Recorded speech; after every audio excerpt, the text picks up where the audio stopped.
이 사도행전 말씀을 가지고 은혜의 말씀으로 세워지는 교회라는 제목으로 하나님의 말씀 나누도록 하겠습니다.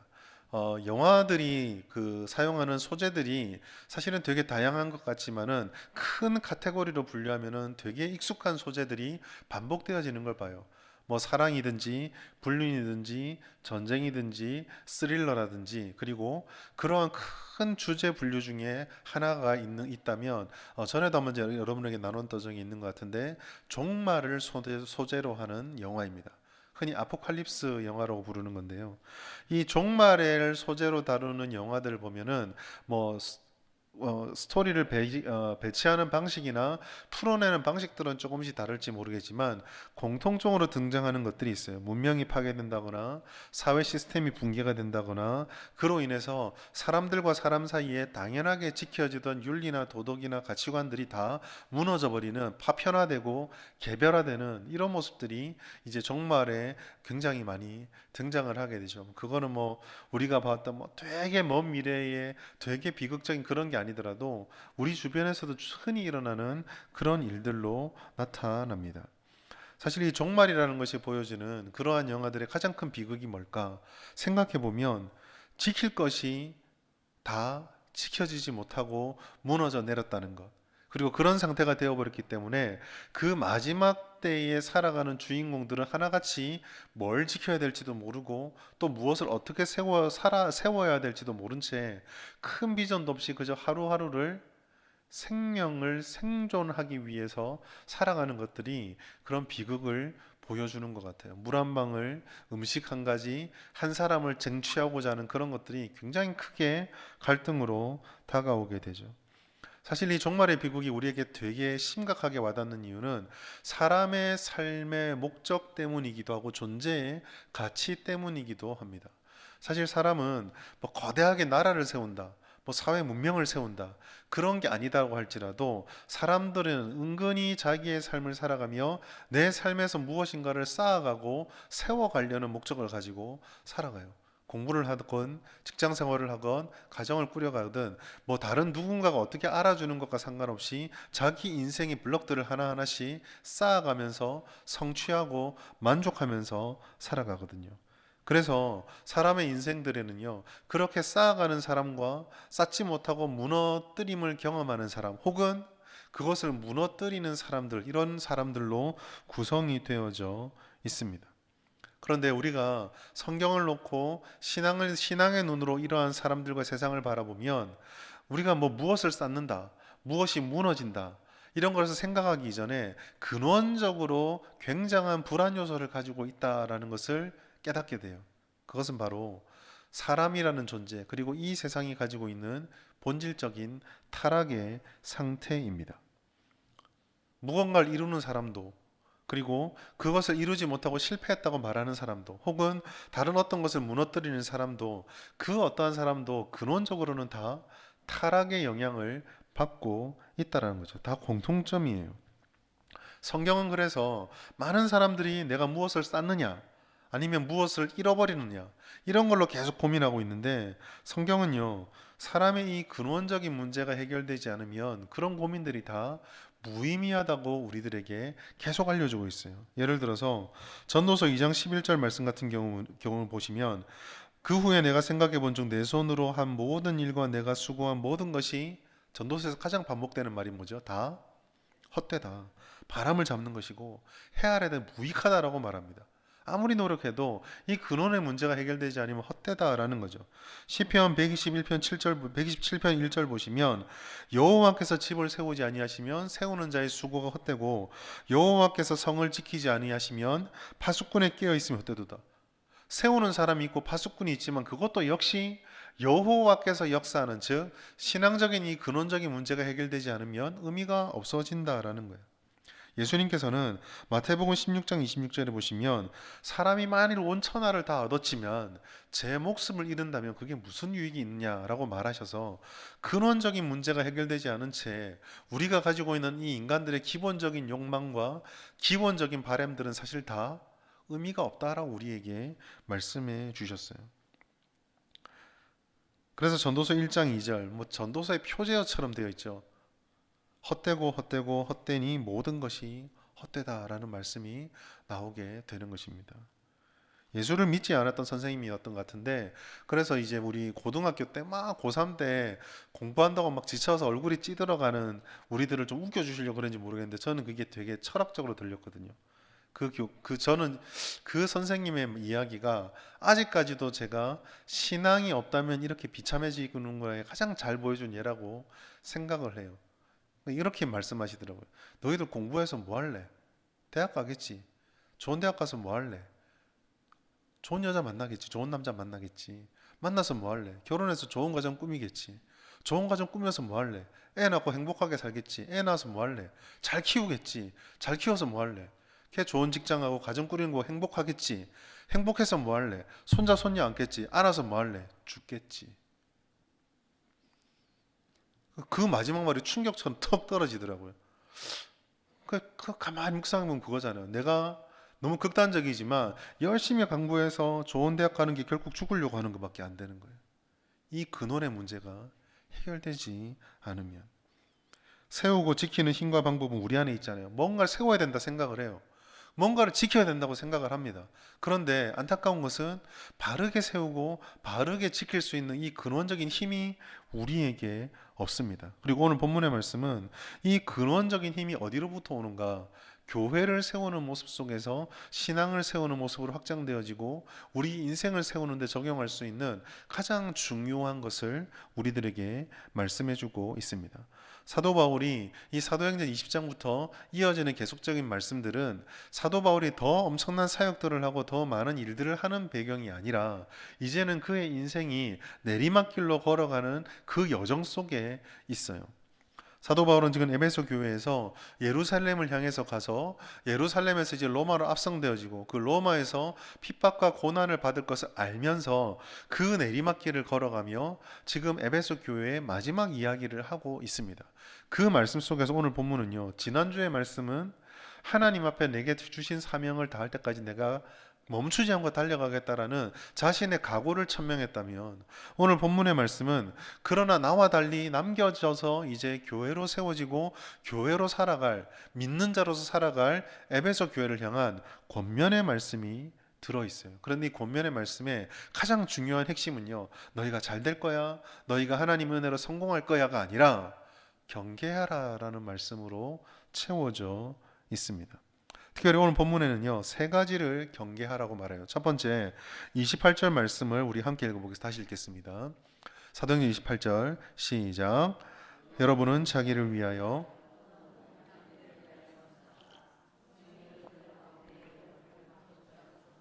하나님이 자기 피로 사신 교회를 보살피게 하셨느니라. 여기서 사도 바울은요, 영혼 양떼를 위하여 삼가라라고 말씀을 하고 있습니다. 여기서 이 삼가라고 하는 말은요, 주의 깊게 자신을 살펴보라라고 하는 뜻이거든요. 주의를 다하고 경계하라라는 뜻으로 말씀을 하고 있어요.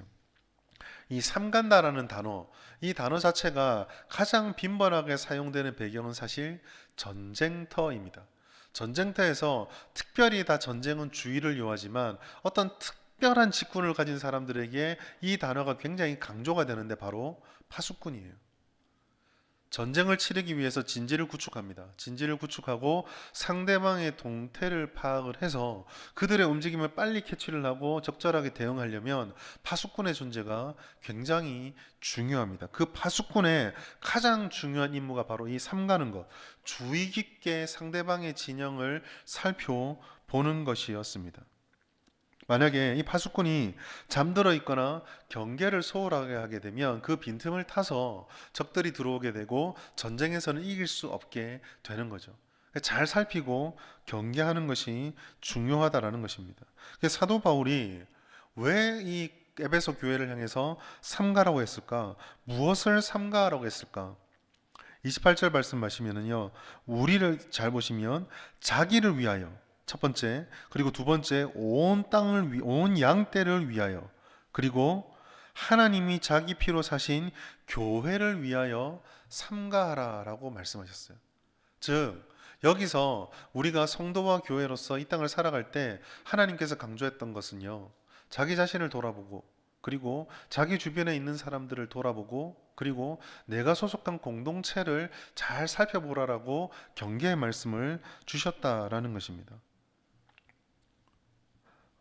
우리가 이 땅을 살아갈 때 그냥 교회를 그냥 살펴보는 것이 아니고 우리가 신앙생활을 하고 있다라고 해서 내가 믿는다라고 해서 그저 내가 사는 대로 그대로 남겨두는 것이 아니라 또 우리 주변에 있는 성도들을 바라보면서 우리 주변에 있는 동역자들을 바라보면서 그저 있으니 되었다라고 하는 것이 아니라 그들의 영혼의 상태가 어떤지 우리가 지금 어떠한 상황 가운데서 흔들리고 있는지 우리 마음과 생각들이 어디를 향하고 있는지를 살펴보고 돌아보는 것이 필요하다라는 거죠.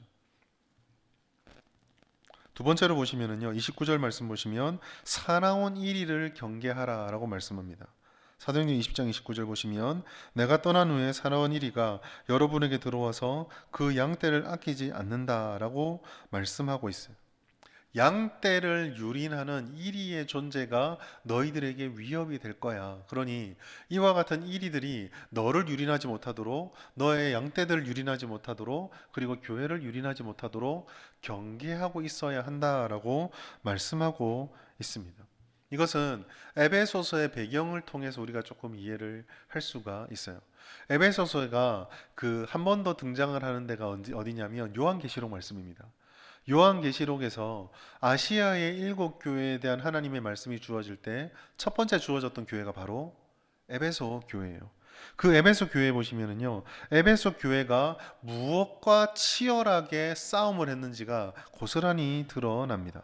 요한계시록 2장 2절 말씀 우리 같이 한번 읽겠습니다. 시작. 내가 내 행위와 수고와 내 인내를 알고 또 악한 자들을 용납하지 아니한 것과 자칭 사도로 하되 아닌 자들을 시험하여 그의 거짓된 것을 내가 드러낸 것과. 아멘. 여기서 보시면은요, 악한 자들을 용납하지 아니하는데 그들 중에 대표적으로 드러나는 것이 자칭 사도라 하는 자, 그리고 그들을 시험해서 거짓된 것을 자꾸 퍼뜨리는 자들을 지적하고 있어요. 즉 에베소 교회가 경계해야 될 대상들을 구체적으로 그 시대에는 무엇이었냐면 거짓 교사들입니다. 하나님의 말씀을 뒤흔들고 하나님의 말씀과 믿음과 진리를 흔들어 버리는 수많은 유혹들이 에베소 교회에 있었던 거죠. 사실 이와 같은 유혹하는 존재는 사도 바울이 사역하는 동안 늘 쫓아다녔어요. 유대인들이 복음을 훼손하려고 했었고 유대인들이 사도의 권위를 의심하고 끊임없이 공격을 했습니다. 이 공격이 위험했던 이유는요, 교회 안에 있는 진리를 흔들어 버리기 때문이에요. 여러분, 교회라는 것, 신앙이라는 것, 그리고 성도의 삶이라고 하는 것은 우리가 생각하는 것보다 훨씬 성경의 진리 위에 서 있는 것이 중요합니다. 성경의 진리는, 복음의 진리는요, 기초가 보이지 않는 땅 속에 묻혀져 있는 주춧돌과 같은 거예요. 우리의 삶에서 드러나고 있는 눈에 보이는 현실들과 현상들이 우리들을 더 심각한 것으로 인식하게 만들지만 사실은 이 밑에 있는 진리의 부분들이 흔들려 버리면 모든 것들이 무너져 내리고 모든 것들이 다 붕괴되어집니다. 많은 사람들이 이 우리가 살아가는 이 시대가 진리라는 것들을 별로 중요하게 생각을 하지 않거든요. 그래서 이 문제를 되게 간단하게 생각을 합니다. 그러나 사도 바울은 이 에베소 교회를 향하여서 그저 좋기만 하면 되는 것이 아니고 그저 우리의 삶에 문제가 없으면 되는 것이 아니라 우리의 믿음을 흔들어 버려서 우리의 영혼을 빼앗아 가려는 이 진리의 문제가 분명히 너희들에게 심각하게 대두될 것이다 라고 말씀합니다. 이게 왜 심각한지는 오늘 우리 시대의 어떤 부분에서 적용되는지는 좀 뒤에 또 말씀을 드릴 거예요. 복음의 온전함이 무너지고 교회됨과 성도됨의 근원이 흔들리게 되면은요, 계시록에서 등장하는 에베소 교회의 상태가 찾아오게 돼 있어요. 에베소 교회가 2장 2절 말씀, 계시록 2장 2절 말씀에서 사도라 하되 아닌 자들을 시험하고 그의 거짓된 것을 드러내었지만 이러한 양떼들로부터 지치고 빛을 잃고 힘을 잃어버리게 되니까 그 다음 나타났던 에베소 교회의 영적인 증상이 뭐였냐면 계시록 2장 4절에 에베소 교회를 향한 질책은 사랑을 잃어버리는 거예요. 첫사랑을 잃어버리고 영혼의 감격을 잃어버리게 되는 겁니다. 사도 바울은 이것을 경계하라 했고요. 세 번째로는 내부적으로 생겨나는 왜곡과 변질을 경계하라라고 말씀을 했습니다. 신앙의 형태를 띠고 있지만 그저 우리에게 익숙한 것처럼 우리 옆에 가까이 있지만 말씀의 본질에서 벗어나게 되는 것을 경계하라고 하셨어요. 특별히 사도 바울이 30장에서 이걸 30절에서 이걸 강조하고 있는데, 이와 같은 변질이 위험한 이유는 그로 인해서 교회 안에 갈라짐과 분열과 파벌이 생기기 때문입니다. 30절 말씀 다시 한번 같이 읽겠습니다. 시작. 또한 여러분 중에서도 제자들을 끌어 자기를 따르게 하려고 어그러진 말을 하는 사람들이 일어날 줄을 내가 아노라. 아멘. 30절에서 경계하고 있는 게 뭐예요? 자기를 따르게 하려고 하는 사람이 일어난다. 여러분, 신앙은 따르는 겁니다. 신앙은요, 쫓아가는 거예요. 그런데 신앙이 바르려면은 바른 대상을 따라가야 되고 바른 대상을 섬겨야 합니다. 만일 잘못된 대상을 따르고 잘못된 대상을 섬긴다고 할 때 성경은 그것을 우상숭배라고 불러요. 사도 바울이 마지막에 경계했던 것이 무엇입니까?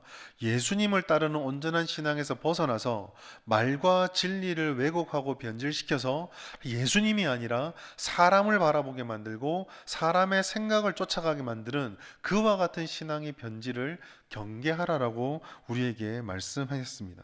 예수님이 머리가 되시고 몸된 교회가 예수님이 머리가 되어야 될 그 자리에 다른 누군가가 올라갔다라는 것은 그 자체로 갈라지고 분열되게 하는 것이죠.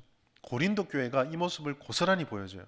고린도 교회가 복음을 따라서 온전한 예수님의 마음을, 그 주님의 진리를 머리로 삼지 않고 자신의 욕망을 따라서 주님의 말씀을 투영시켰을 때 어떤 현상이 나타났죠? 나는 예수파, 나는 아볼로파, 나는 게바파, 이런 식으로 사분오율로 찢어져 버렸거든요. 그리고 그렇게 찢어진 사람들이 한결같이 했던 말이 뭘까요? 내가 고칠 리다 했어요. 내가 옳다. 내게 하나님의 은혜가 있다. 내가 잘못되지 않았다. 저들이 모른다. 라고 끊임없이 갈라져 버렸어요. 교회의 하나됨이 주님의 말씀이 희석되어 버린 자리에서, 주님의 말씀이 변질된 자리에서 붕괴되어져 버린 겁니다. 하나님의 은혜는 막힌 담을 허무셔서 둘을 하나로 만드는 은혜였어요. 이게 갈라져 버린다면 하나님이 주신 교회가 교회다움을 잃어버리게 되는 것이고, 그와 같은 상황 속에 놓이게 된 성도들 역시 불행과 신앙의 기쁨과 감격을 잃어버리게 되는 것입니다. 하나님께서는 삼위일체로 계셨어요. 삼위일체로 계신 하나님께서는 성부가 성자를, 성자가 성령을, 성령이 성부를 서로 관용하고 서로 순종하고 서로 협력하고 서로 존중하면서 하나님의 사역을 이루어 가셨습니다. 삼위일체는요, 그 자체로 교회가 어떤 곳이 되어야 되고 성도와 성도들은 어떤 관계가 되어지를 보여주는 좋은 모형입니다. 그러나 그 머리된 자리에 진리가 아니라 이렇게 변질된 것이 올라가 버리면 하나님의 하나 되게 하신 것들이 다 깨어져 버리고 갈라지게 되는 거죠. 사도 바울은 이처럼 하나님의 말씀을 훼손하는 상황들을 주의 깊게 살필 것과 밖에서 들어오는 외부적인 위협들과 안에서 일어나는 변질을 잘 살피고 경계하라라고 말씀하고 있습니다. 그럼 우리가 질문할 것은 이거겠죠. 왜 이런 것을 경계해야 합니까? 지금 한창 우리가 이 사도행전 20장 말씀을 쭉 보시면은 공동체들이 사도 바울이 세워놨던 교회 속에서 성령의 은혜를 받아가며 사도 바울을 위하고 서로의 신앙을 잘 꾸려가고 만들어가고 있거든요. 그럼 도대체 왜 이런 이야기들을 사도 바울은 했었을까요? 해야만 했을까요? 그리고 지금 이야기가 이와 같은 경계들이 2000년 전에는 유용했다 할지라도 과연 우리 시대에도 유용한 것인가? 신앙생활을 하는 우리들에게 지금도 필요한 것인가? 우리는 물어야 합니다. 그런데 이 물음에 이렇게 답할 수 있을 것 같아요. 사도 바울이 경계했던 모든 것들이 시대가 흘러가면 흘러갈수록 실현이 되고 있다는 사실입니다. 오늘날 바울의 경계가 우리에게 의미가 없는가? 그렇지 않아요.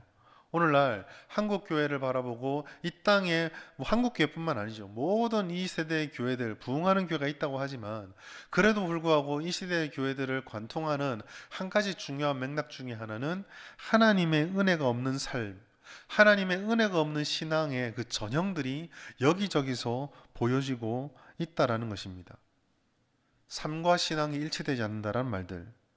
잘못된 가르침들이 진리의 자리를 강탈하고 있음에도 하나님의 말씀에 대한 성경적인 지식과 그 진리에 대한 확고한 신념들이 희석되어 버려서 박약해져 버려서 그것에 응대하지 못하고 대응하지 못하는 모습들, 심지어 교회에서조차도 성경보다는 개인의 경험과 생각과 전통이 더 우위를 차지하는 모습들이 공공연하게 일어나고 있다라는 거죠. 바울이 살피라고 말했던 이유는요, 교회가 이제 태동되어서 성장하고 있는 교회가 더 바르게 세워져야 되는 것과 함께 우리의 성도들의 신앙의 삶도 세워져야 되고, 그 신앙들이 일상의 삶을 다 관통하는 가운데 지켜져야 되고 풍성하게 열매 맺어서 하나님이 약속한 것들을 이루어가고 기다려야 했기 때문입니다. 사도 바울이요, 디모데에게 강조했던 것도 바로 여기에 있었어요. 연수함을 업신여기지 못하게 하라라고 말씀하였죠. 에베소 교회가, 이 사도 바울이 디모데에게 권면했을 때 디모데의 목회지가 바로 이 에베소였어요. 에베소에서 이 살피고 가르치고 권면하고 진리를 지키는 것들을 감당할 때에 사도 바울은 이 연수함을 없이 여기지 못하도록 자기 자신을 잘 살필 것을 디모데에게 이야기를 해줬습니다. 디모데 전서 4장 12절 말씀 보시면, 누구든지 내 연수함을 없이 여기지 못하게 하고 오직 말과 행실과 사랑과 믿음과 정절에 있어서 믿는 자에게 본이 되라 라고 말하고 있어요. 권위라는 것들은 강압에서 나오는 게 아니죠. 직분에서, 직위에서 생기는 권위들을 사도 바울은 말하지 않았습니다. 하나님이 주시는 은혜로부터 충만한 자에게서 나타나는 그 권위를 이야기하고 있어요. 14절에 보시면 전심전력해서 너의 성숙함을 모든 사람에게 나타내라고. 즉 사도 바울은 디모데에게 이 교회를 감당하기 위해서 네게 무엇보다 필요한 것은 너 자신을 살피는 거다. 특별히 너 자신을 어떻게 살펴야 된다고요? 은혜를 통해서 그 은혜가 떨어진 모습이 너로부터 나타나지 않도록 하나님의 은혜가 너에게 충만히 채워지도록 스스로를 살피고 스스로를 지키고 스스로를 돌보라라고 말씀했던 것입니다.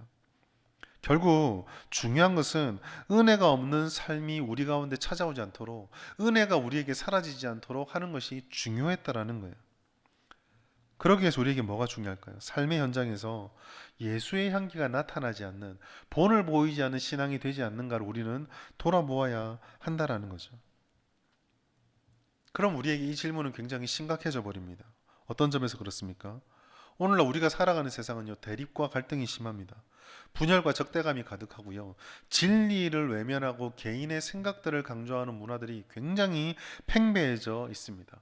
냉혹하고요, 잔인하고요, 차갑습니다. 중요한 것은 뭡니까? 교회와 성도들이 그러면 그곳에서, 내가 있는 곳에서 교회로서 한 사람의 성도로서 살아가고 있는데 예수 은혜의 향기가 드러나고 있느냐라는 거예요.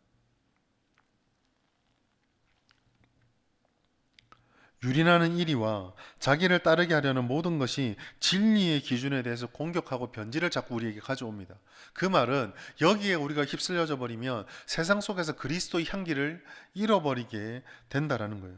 세상이 말하는 복음의 진리를 외면하고 관심을 가지지 않고 무시하는 이와 같은 현대 일이들이 하나님의 교회를 공격합니다. 성도들이 신앙생활하는 것을 쉽게 만들어 놔두지 않아요. 근데 문제는 성도들이, 이 땅의 교회들이 그와 같은 공격에 무능력하게 우리의 영혼들을 내어주고 있지 않는가를 돌아보아야 한다라는 것입니다. 세상에 우리가 영향력을 행사하고 있습니까? 아니, 집단의 힘을 모아가지고 우리의 것을 관철시키자라는 이득을 취하기 위한 영향력이 아니라, 아까도 말씀드린 것처럼 혼란과 어둠과 냉담함과 차가움과 절망 속에서 내 눈앞에 생존만 급급해하는 이 세상 속에서 진정한 소망과 따뜻함과 세상의 어둠과 대변되는 밝음과 세상에 살아가는 삶의 결과는 다른 결을 저 이리 같은 이들에게 생명을 우리가 전해주는 공동체로 세워져 있냐라는 거죠. 세속주의와 가치관 등으로 복음을 망각하게 하고 제거하려는 현실들이 지금 우리에게 나타나고 있거든요. 그런 것들 속에서 오늘 우리는 사도 바울이 우리에게 주었던 이 명령을, 이 권면들이 우리와 동떨어져 있지 않다라는 것을 발견하게 됩니다. 그냥 교회로 모여지기 때문에 우리가 매번 예배 드릴 수 있고 우리가 하나님께 기도할 수 있고 늘 나 스스로가 그리스도인이라고 크리스찬이라고 말하면서 살아가고 있기 때문에 괜찮다가 아니라 오늘날 우리 주변에서 벌어지고 일어난 일들을 보면 사도 바울이 2000년 전에 고민하고 주의 줬던 주의하라고 했던 것들이 우리 주변에서 자꾸 고개를 들고 일어나고 있다라는 거죠. 내부의 변질도 마찬가지죠. 아까도 말씀드렸지만 하나님의 말씀의 가치가 우리 교회 안에서도 얼마나 표리부동하게 사용되는지 모릅니다. 진리가 타인을 향할 때는 얼마나 냉혹하게 그리고 한 점, 1.1획도 틀림없이 전해지다가 그게 내 문제가 되면은 여지를 자꾸 두려고 하고 또 오용하게 되고요. 아까도 말씀드린 것처럼 하나님의 말씀이 아무리 그렇다라고 얘기해도 우리 교회가 해왔던 대로 우리가 지금까지 해왔던 대로라는 전통 하나 바꾸기가 얼마나 어렵고 힘든지 모릅니다. 사람의 목소리가 하나님의 말씀보다 앞설 때가 많이 있고요. 말씀의 깊이가 없어지고 자의적인 해석과 판단으로 신앙이 형성되다 보니 더욱더 주님의 말씀을 갈망하지 않고 찾지 않습니다.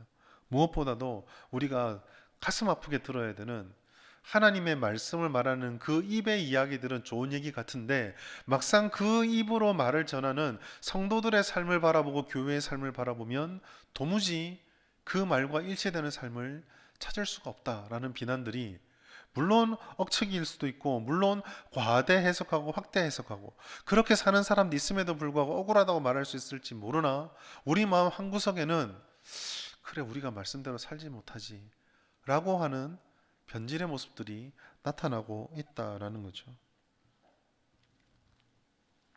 바울이 경계한 것은요, 이 모든 것들을 통해서 우리가 본질에서 이탈하고 있지 않은지를 돌아보라는 거였어요. 은혜에서 이탈하고 은혜가 사라지고 충만하지 못한 상태. 2025년에 목회를 하고 계속 이렇게 묵상을 하면서 제 마음속에 반복해서 나타나는 몇 가지 단어들이 있어요. 묵상할 때마다 생각할 때마다 그 중에 제일 큰 것 중에 하나가 저도 그렇고 우리 모든 성도들도 그렇고 신앙을 가지고 살아가는 삶의 순간순간들이 정말 행복했으면 좋겠다라는 이 행복이라는 단어예요. 다른 한 가지가 있는데요. 이 다른 한 가지가 뭐냐면요. 흘러 넘치는 겁니다.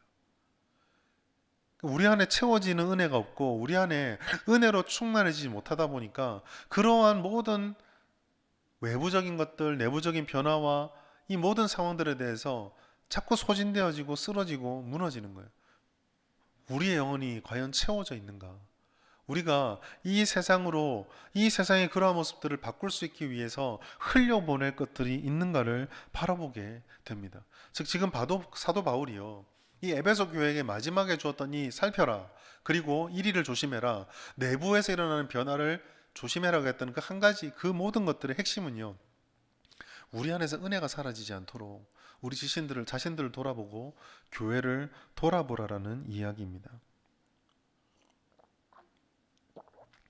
여러분 은혜의 깊이가 사라지면은요 능력이 사라져요. 능력이 사라지게 되면은요 정말 무서운 건데 형태만 남습니다. 사도 바울이 디모데에게 목회의 권면을 주면서 디모데후서에서 그래서 이렇게 말했어요. 디모데후서 3장 5절 말씀 우리 같이 한번 읽겠습니다. 시작. 경건의 모양은 있으나 경건의 능력을 부인하니 이 같은 자들에게서 내게 돌아서라. 사실 저 말씀이 좀 어려워요. 경건의 모양이 있다? 뭐 기도를 잘한단 말인가? 예배를 열심히 드리는 그 모습들은 있단 말인가? 뭐 그런 걸 수 있겠죠. 그런데 경건의 모양은 우리가 눈으로 볼 수 있는데 도대체 저 경건의 능력이 뭘까요? 어떻게 경건의 능력이 부인되어지는 겁니까? 능력이 나타나려면 기도할 때마다 뭔가 역사가 나타나고 병이 낫고 막 그런 게 나타나야 되나요? 저는 저 질문이요. 은혜를 받고 있는가? 라는 질문과 동시에 그러면 은혜를 받고 있으면 내가 경건한가? 라는 질문도 된다고 생각해요. 그리고 내가 경건한가? 라는 질문은요. 무엇이 경건일까? 라는 질문과 굉장히 이어져 있다고 생각합니다. 여러분 경건이 무엇입니까? 여러분 답을 가지고 계십니까? 여러분 경건하십니까? 야고보서 1장 27절 말씀 같이 읽겠습니다. 야고보 1장 27절 시작. 하나님 아버지 앞에서 정결하고 더러움이 없는 경건은 곧 고아와 과부를 그 환난 중에 돌보고 또 자기를 지켜 새 속에 물들지 아니하는 것이니라. 아멘. 야고보서 1장 27절 말씀은요. 구체적인 행동을 두고 즉 고아와 과부를 환난 중에 돌보는 것이다라는 행동을 드는데요. 저는 이게 경건의 성격을 대표한다고 생각합니다. 여러분, 경건이 뭘까요? 경건은요, 삶에서 흔적을 나타내는 것이다. 경건은 삶입니다. 경건은요, 교회 안에서 나타나지 않아요. 경건은요, 교회 밖에서 그 모습을 드러냅니다. 그리고 그 밖에서 모습을 드러낼 때 그 경건은요, 이런 특징을 가지고 나타나요. 그게 뭐냐면 구별돼요. 야고보서 1장 27절이 우리에게 말해주는 경건이 바로 여기에 있습니다. 정리해보면 내 자신을 돌보아서 세상의 가르침과 거짓 것에 속지 않고 우리 안에 변질이 나타나지 않는 은혜에 충만한 모습이 있다면 우리가 경건하게 되는데, 그게 바르게 나를 돌아보는 신앙의 메커니즘으로 내 안에 성숙함과 흘러넘친 은혜가 충만하다면 나는 경건하게 돼요. 그 경건의 증거가 무엇입니까? 삶이 다르고요, 구별되는 모습으로 세상 속에서 살아가고 있는가. 이게 우리들에게 중요하다라는 것입니다. 세상에서 살아가지만 세상의 결을 벗어나고 구별된 기준을 따라서 똑같은 일이 벌어져도 다르게 생각하고 다르게 반응하고 다르게 말하고 다르게 결정하게 되는 것, 이것이 경건이라는 거죠. 사도 바울은요, 알았을 거예요. 지금 자기가 떠나간 이후 자기가 죽는 그 박해로부터 칼리쿨라와 로마 황제로 이어졌던 박해의 서막이 앞으로 이어지는 초대교회에 300년 동안 이어질 박해의 시작이란 것을 알았을 것입니다. 그것을 지키기 위해서 무엇보다 중요한 것은 이와 같은 세상 속에서 동조되거나 변질되거나 섞여지지 않는 자기 자신의 믿음을 돌아보고 내가 은혜로 채워져 있는가, 은혜로 충만해져 있는가, 구별되어 있는 가를 돌아보는 것이었다라는 것을 사도 바울은 알았을 거예요. 그리고 이것은 오늘 우리에게도 동일합니다. 사랑하는 여러분, 사도 바울이 겪었던 것처럼, 초대 교회가 겪었던 것처럼 그와 같은 고통과 박해와 핍박은 우리는 더 이상 받지는 않아요. 물론 지구상에 지금도 그런 박해를 받는 나라가 있지만 적어도 우리는 그렇지 않습니다. 그러나 여전히 우리는 방금 말씀을 통해서 보았던 것처럼 현실 속에서 사도 바울이 걱정했던 것들이 일어나는 것을 눈으로 보고 그것에 영향을 받고 있어요. 우리는 그 속에서 교회로 세워져 가고 하나님이 약속하신 인생을 살아내야 합니다. 어떻게 할 수 있을까? 사도 바울은 마지막 권면으로 은혜의 말씀을 붙잡으라, 깨어 있으라 라고 우리에게 말씀하고 있습니다. 사도행전 20장 31절 말씀 같이 읽겠습니다. 시작. 그러므로 여러분이 일깨어 내가 3년이나 밤낮 쉬지 않고 눈물로 각 사람을 훈계하던 것을 기억하라. 아멘. 사도 바울은요, 일깨어라는 말을 써요. 저 원어의 말씀 일깨어라는 말은요, 주의 깊게 살펴보고 기억하라라는 뜻이고요, 한 번이 아니라 계속 그렇게 하라는 반복의 의미를 가지고 있습니다. 여러분, 우리는 여기서 겟세마네 동산에서 이제 곧 예수님을 잃어버릴 제자들에게 하셨던 예수님의 당부의 말씀을 떠올릴 수 있어요. 잠들어 있는 제자들에게 예수님이 하셨던 말씀이 뭐죠? 깨어 있을 수 없느냐? 깨어 있어야 한다 라는 것이 예수님의 말씀이었거든요. 우리는 깨어 있어야 됩니다. 그러면 어떻게 깨어 있을 수 있을까? 사도 바울은 첫 번째로 자신이 듣고 배우고 자신을 통해서 듣고 배운 것들, 훈계받았던 것들을 기억하라라고 말씀하고 있습니다. 3년 동안 사도 바울은 에베소에서 하나님의 말씀을 가르쳤어요. 그 말씀을 가르치는 것은 좋은 추억은 아니었을 것입니다. 믿음이 들어가서 그 믿음대로 삶을 구별하기 위해서 치열한 싸움을 했을 것이고 주변 사람들과의 갈등과 분열과 아픔을 분명히 겪었을 거예요. 자기가 그동안 살아왔던 삶의 방식과 다른 것들을 주입받으며 버려야 될 걸 버리는, 버려야 될 것을 버리는 아픔을 겪었을 것입니다. 그 3년 동안 주님의 말씀이 진리라는 것들, 그것을 기억하라고 말합니다. 보다 중요한 것은 두 번째인데요, 그러한 말씀 가운데 역사하시는 하나님의 성령의 능력, 그 능력을 힘입고 그 능력 가운데 깨어 있으라라고, 또 그 능력이 너희를 붙들어 달라라고 사도 바울은 당부하고 있어요. 32절 말씀 보시면 지금 내가 여러분을 주와 및 그 은혜의 말씀에 부탁하노니 라고 말씀하고 있습니다. 여기서 저는 오늘 설교의 제목을 잡았어요. 사랑하는 여러분, 사도 바울이 경계했던 모든 것들이 안타깝게도 우리 주변에서 일어나고 있고요. 우리 스스로도 하나님의 은혜의 갈망을, 갈급함을 느끼고 있고 주님의 은혜가 사라져서 말라버리는 모습들을 주변에서 종종 발견합니다. 어쩌면 지금 여기에 있는 여러분들 속에 하나님의 은혜에 대한 그 갈망, 내가 메말라가고 있구나라는 것을 갈증을 느끼고 있는 분도 있을 수 있어요. 그런데 사도 바울은 그와 같은 갈증이 성령의 은혜 가운데 주님의 말씀 속에서 채워질 것이고 또 채워지기를 구하라라고 우리들에게 말씀해주고 있습니다. 사실 사도 바울 우리에게 깨어 있으라고 말하지만요, 우리는 우리 힘만으로 절대로 깨어 있을 수 없습니다. 왜냐하면 우리의 본능은요, 깨어있는 것보다 잠드는 것에 더 가깝기 때문이에요. 여러분, 우리는 스스로를 겸손하게 돌아보아야 합니다. 깨어있는 것은요, 우리의 본성과 맞지 않아요. 원래 우리가 입고 있는 것은요, 옛사람이었어요. 하나님의 은혜로 이 옛사람이 내 스스로 벗은 것이 아니라 하나님의 은혜로 강제로 벗겨졌고 하나님의 은혜로 새 옷이 강제로 입혀졌어요. 자연스러운 것은요, 새 옷이 아니에요. 옛사람의 옷이 내게 더 익숙합니다. 그러니 깨어있다라는 것은 우리의 의지를 다한다 할지라도 우리의 본성과 어울리는 것이 아니에요. 그래서 우리가 하나님의 은혜가 필요하고 성령께서 우리를 끊임없이 깨어나게 만들어주는 역사가 필요한 것입니다. 물론 우리는 의지를 다해서 노력해야 됩니다. 지금 이렇게 말씀을 듣고 기도하고 예배하고 하나님께 매어 달리는 간절한 노력이 필요합니다. 그러나 그 노력 가운데 보다 더 중요한 것은 영적 그 전투를 치르는 모든 과정에서 보게 하시고 깨닫게 하시고 결심하게 하시고 이끌어 가셔서 마지막에 완성하시기까지 모든 과정을 함께 해주시는 성령 하나님, 그리고 그 성령이 이 모든 과정을 이끌어 가실 때 가장 중요한 도구로 사용하시는 하나님의 그 말씀 앞에 깨어 있어야 하는 거예요. 이 모든 과정의 원천으로 우리가 돌아가야만 합니다. 보이지 않는 하나님이 실제화되려면, 들리지 않는 음성을 직접 듣지 못한 우리가 주의 음성을 들으려면 우리가 돌아가고 의지할 것은 주님의 말씀밖에 없어요. 극단적으로 말하자면 기도와 말씀이 신앙의 두 축이지만 우리는 주님의 말씀의 진리가 우리에게 조명되어서 비추어져서 깨닫지 않으면 기도조차도 우리는 할 수가 없습니다. 전에도 말씀드렸지만 기도는요, 기독교의 전유물이 아니에요.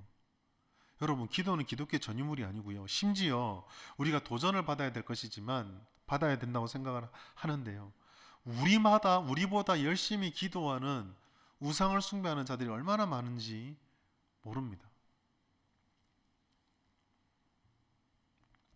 주님의 말씀에 우리가 깊어지고 하나님의 말씀이 우리를 세워갈 때에 하나님의 말씀의 능력을 따라서 우리는 은혜를 받게 되고, 우리가 무엇을 주의해야 될지, 우리의 영혼의 상태가 어떠한지, 우리를 휘어잡는 이리가 양의 가면을 쓰고 찾아올 때 그 가면 뒤에 있는 이리를 분별할 수 있는 것도 주님의 말씀의 힘입니다. 그래서 사도 바울은 이 긴 권면을 하고 나서 마지막에 그가 할 수 있는 최선의 선택은 내가 하는 이 말에 힘 있는 것이 아니라 너희를 지킬, 너희에게 전해준 그 하나님의 말씀에 이 교회를 당부하고 부탁하고 있는 것입니다. 시편 18편 30절 말씀, 하나님의 도는 완전하고 여호와의 말씀은 순수하니 그는 자기에게 피하는 모든 자에게 방패라고 말씀하셨어요. 잠언 30장 5절은 하나님의 말씀은 다 순전하고 그를 의지하는 자의 방패가 된다 말했습니다. 히브리서 4장 12절 말씀, 주님의 말씀은 살아있고 활력이 있다라고 말씀했어요. 성경은 한결같이 우리의 신앙이 살아날 수 있는 모든 힘은 주님의 말씀 가운데 있다라고 말하고 있습니다. 사랑하는 여러분, 오늘 금요일 이 밤에 오신 여러분들은 주님의 말씀에 더 깊어지십시오. 여러분의 마음속에 하나님의 말씀에 대한 갈급함, 한마디라도, 한 말씀이라도 더 보고 한 말씀이라도 더 듣고 그 한 말씀이라도 더 살아내고자 하는 갈망이 우리 가운데 있어야 합니다. 우리는 말씀 안에서 깊어져야 합니다. 경박한 판단과 자신에 대한 신뢰와 자기 생각을 먼저 신뢰하는 것을 버리시고 하나님의 말씀을 깊이 묵상하십시오. 여러분, 우리는 주의 말씀과 친밀하지 않습니다. 그래서 하나님의 말씀을 깊이 묵상하려면 고통스럽고 어렵고 시간이 필요해요. 그럴 때에 그 깊어진 하나님의 말씀이 나를 관통해버리면 거기서 은혜가 샘솟게 되고 거기서 우리의 삶에 빛이 열리게 되는 것입니다. 사랑하는 여러분, 매일 규칙적으로 말씀을 묵상하고 있습니까? 저를 포함해서 목회자들은 설교를 위한 말씀을 이용하는 것에 도구에 그치고 있지 않습니까? 말씀을 연구하고 말씀을 풍성하게 하는 독서와 묵상의 설교자들이, 교육자들이 깊어지고 있는가 물어야 하고요. 성도들은 세상을 아는 열심, 세상을 알고자 하고 생존을 위해 노력하는 만큼 내가 주의 말씀과 더 가까워지고 깊어지려고 하고 있는가를 돌아보아야 합니다. 요한복음 6장 29절, 예수께서 대답하여 이르시되 하나님께서 보내신 이를 믿는 것이 하나님의 일이라고 하셨어요. 봉사가 아닙니다. 우리 교회가 뭐 엄청나게 많은 일을 하면 하나님을 잘 믿는 게 아니고요. 하나님이 보내신 일을 믿는 것, 즉 주님의 말씀을 알고 그 말씀을 삶으로 실현해내는 것이 하나님이 기뻐하는 일이에요. 오늘 이 밤에 우리가 이걸 붙잡고 기도했으면 좋겠습니다. 하나님, 은혜를 주십시오. 그런데 그 은혜가 하나님의 말씀으로부터 나오는 것을 우리는 들었습니다. 사도 바울이 그 많은 위기들을 주님의 말씀의 능력에 의지해서 맡겼어요. 그럼 우리도 하나님 은혜의 말씀을 내게 주십시오. 주님의 약속을 붙잡고 하나님께 나아갈 수 있도록 우리의 눈을 열어주십시오. 우리의 마음이 주님의 말씀을 향한 그 목마른 사슴이 되게 하여 주시옵소서. 그래서 그 말씀을 깨닫고 그 말씀 붙잡고 살아냈을 때에 하나님께서 내게 어떤 일을 일으키시는지를 우리가 경험하게 하여 주십시오. 그 은혜가 우리 가운데 회복되길 바랍니다. 여러분 깨어 있으십시오. 우리를 자꾸 잠들라고, 우리를 주님의 말씀으로부터 자꾸 멀어지게 만들려는 그 목소리를 귀담아 듣지 마시고 하나님의 말씀 앞에 나와서 세상이 알 수 없는 열매를 맺고 은혜로 나의 인생을 세우고 은혜로 교회를 세워서 은혜가 없는 이 세상에 은혜의 진원지가 될 수 있는 그런 우리 모든 성도들, 또 우리 교회가 될 수 있기를 예수님의 이름으로 축복합니다.